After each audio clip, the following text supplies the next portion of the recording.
There is a realm beyond that known to most technicians. A place that appears unreal, and yet is as real as any repair shop. A place that might be called the Tech Zone.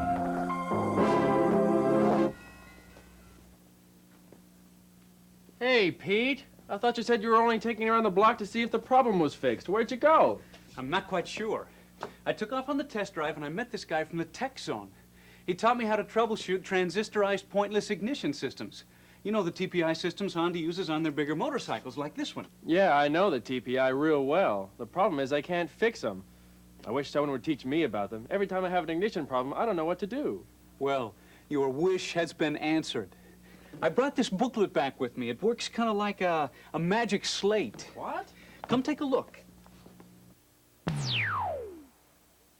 Hey, I've seen both of these programs. So what's this magic slate gonna tell me about TPI systems? Well, it'll tell you how TPI systems operate, how to identify TPI system parts, and how to diagnose, test, and service them using this. It's a TPI troubleshooting job aid I picked up in the Tech Zone. Hey, a Honda job aid. Now this is something I can really use. Yeah, this will help us get them fixed quickly. That's great. But I want to know how the TPI systems work, too. It would sure help on these two. The repair order for this Magnus says it won't start. And that Nighthawk is only running on 2 cylinders. Well, let's check them out.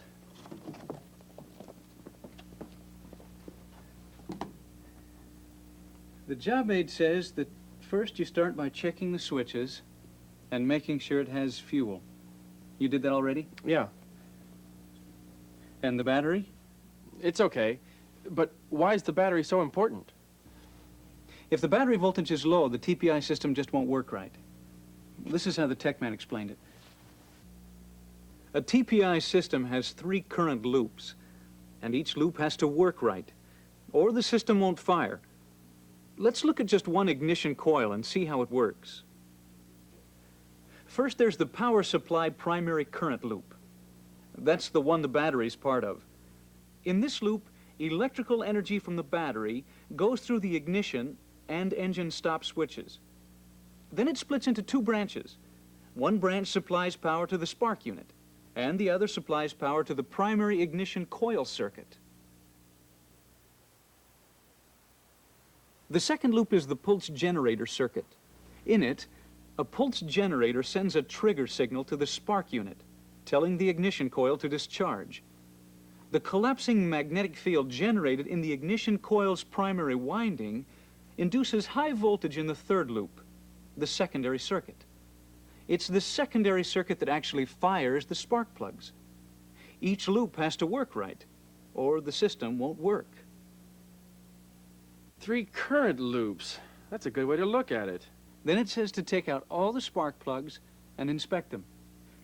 If they're not fouled or worn, use them to test for spark. But if you're suspicious of any of them, use the shop test set.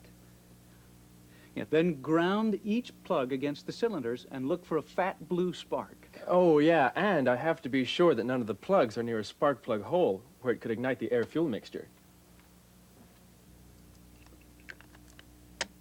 Okay, all the plugs are out, and I'll hit the starter. Oh, and there's a note here. Do not crank the starter longer than 10 seconds. Yep. Crank it too long, it runs down the battery.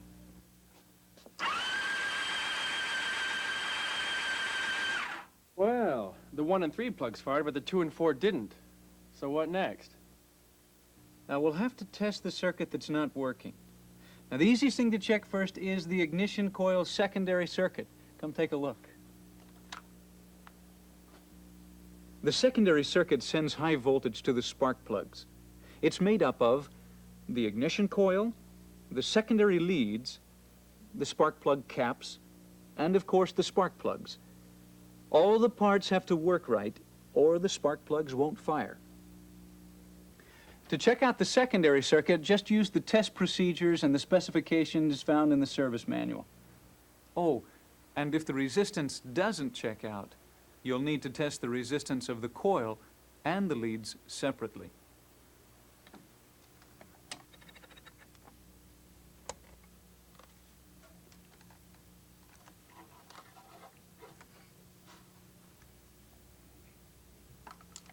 Well, the secondary circuit is okay.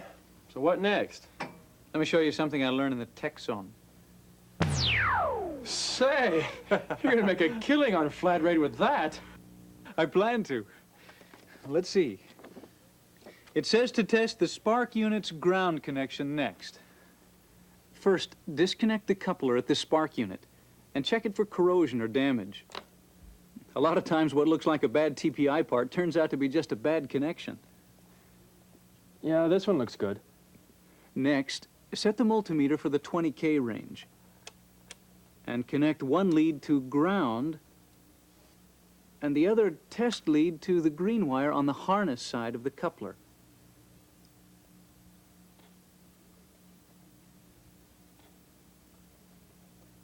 Well, the spark unit has a good ground. Then check the spark unit to see if it's getting battery voltage. Don't forget to set the multimeter for the 0 to 20 volts DC range. And with the negative lead on a good ground, connect the positive test lead to the battery voltage wire. That's the black wire with the white tracer. Then turn on the ignition.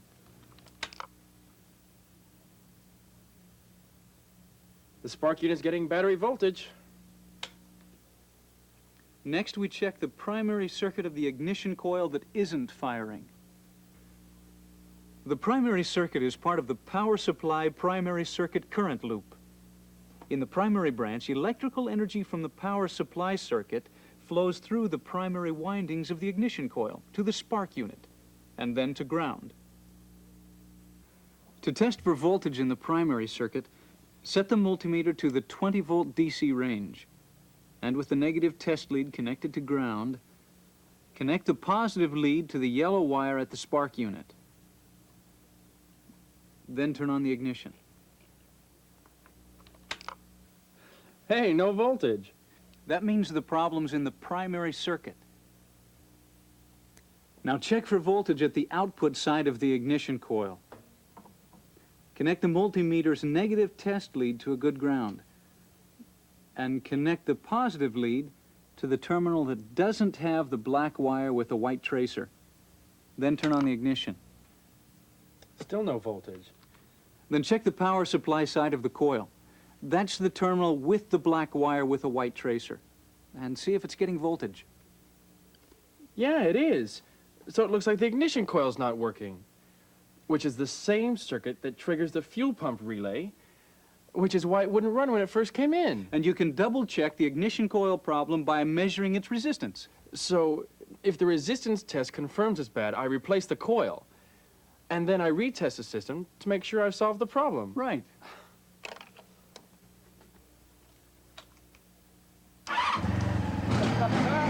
Hey, that was the problem, all right.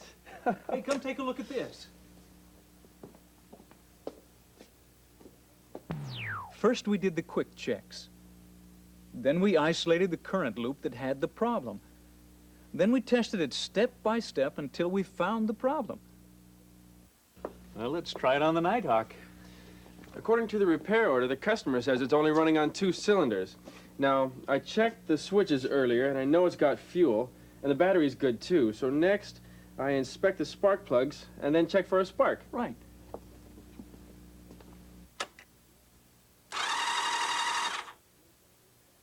Well, we get no spark from the 1 and 4 spark plugs on this Nighthawk. So next, we check the secondary circuit's resistance. Right. Check the service manual for the specs. And remember that if the resistance doesn't match the specs, you'll need to test the resistance of the coil and the leads separately.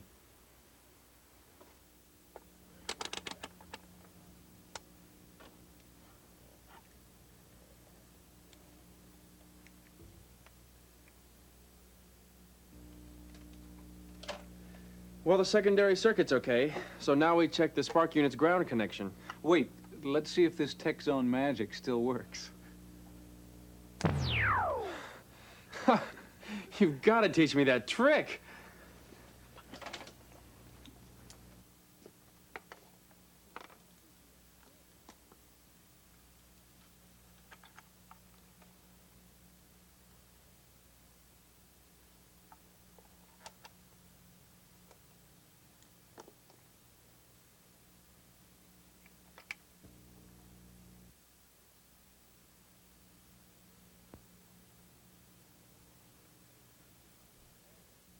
Ground connection's okay.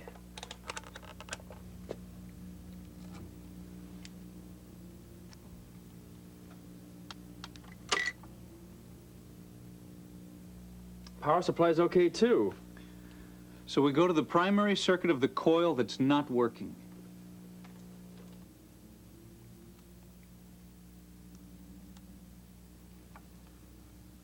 Primary circuit's okay too.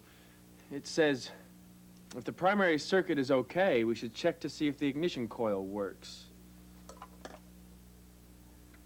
A quick way to check it is to ground one spark plug lead.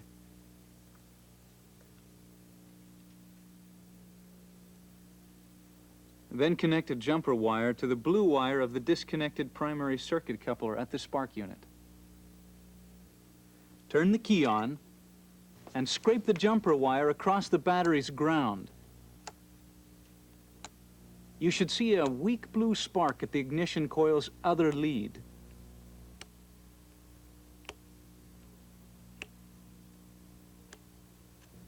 Aha, a spark! So I guess if I hadn't gotten a spark, I would have replaced the ignition coil.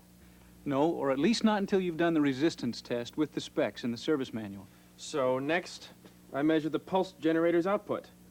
Let's see what the tech zone book says first. The pulse generator current loop is the circuit that actually sends a trigger signal to the spark unit, telling it to fire the spark plugs. It's made up of the pulse generators, a pulse rotor attached to the end of the crankshaft, and the wires and connectors that lead from the pulse generator to the spark unit. An important thing to remember is that there's a one-to-one relationship between the pulse generator's trigger signal and the firing of the ignition coil. Look at this demonstration on the tech zone oscilloscope. Here's the trigger signal from the pulse generator, and here's the voltage spike as the spark plug fires. If the pulse generator signal is too weak, or not there at all, the ignition coils won't fire the spark plugs. So how do I test a pulse generator's voltage output? The first thing to do is unplug the pulse generator coupler at the spark unit and inspect it for corrosion or damage. Now set the multimeter for 0 to 200 volts AC and connect the test leads to the exposed leads from the pulse generator you want to test. Usually it'll be the white and yellow or white and blue wires, but check the service manual to make sure you've got the right set of wires. The job aid says you should get a reading of 0.1 volts AC or more. Hey, looks like this pulse generator's bad. May as well check the other one to see what it says.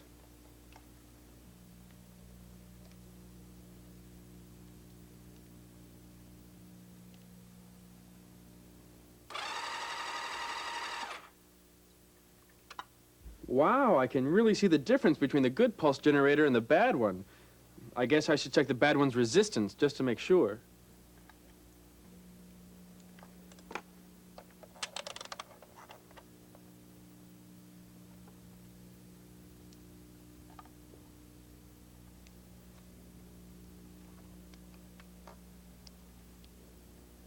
Hey, the circuit's open.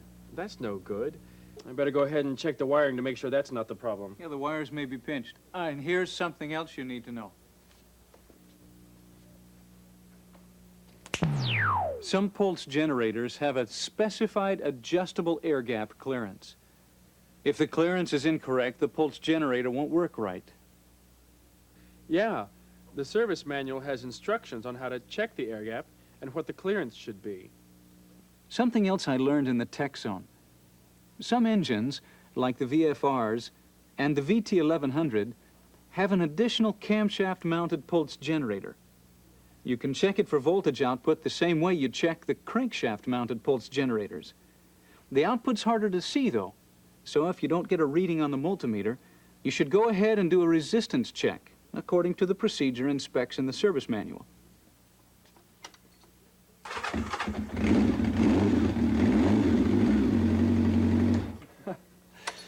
So, it was a bad pulse generator. If the pulse generator was good and there still wasn't a spark, then you'd go ahead and replace the spark unit itself. The guy from the tech zone said that they were pretty reliable, though, so that's why we test everything else first. You have to make sure the other components and wiring are okay. This even talks about problems that come and go. It says to test the system when it is not working, rather than trying to guess what failed. Hey, it even points out that most of these problems are caused by poor wire connections.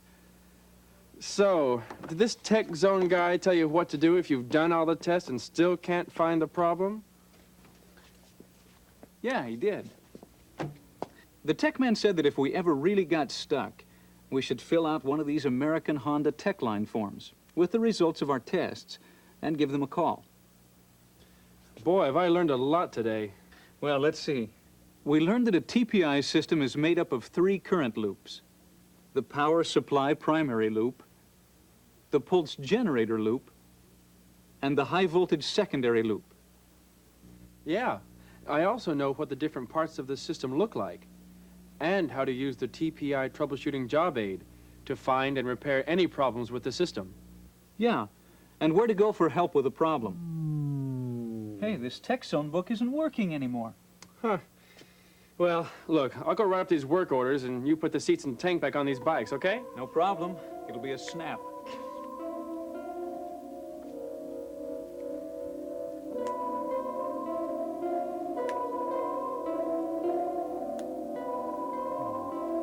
Ted, have you seen the seat and the fuel tank for the Nighthawk? I thought you had them.